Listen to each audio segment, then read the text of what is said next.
Maraming salamat sa laging pagbibigay ng mga araw na puno ng blessings. Salamat sa proteksyon mo na lagi kong kasama para sa akin at sa aking buong pamilya.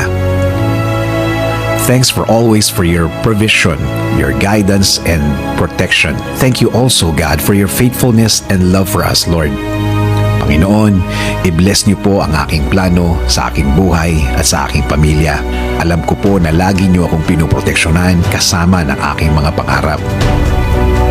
Panginoon, hindi po ako isang perpektong tao at alam ko po na hindi rin perpekto ang aking plano. Pero kayo na po ang bahalang mag-ayos ng mga mangyayari. Dahil naniniwala pa rin ako, Lord, na ikaw ang mas nakakaalam ng bukas.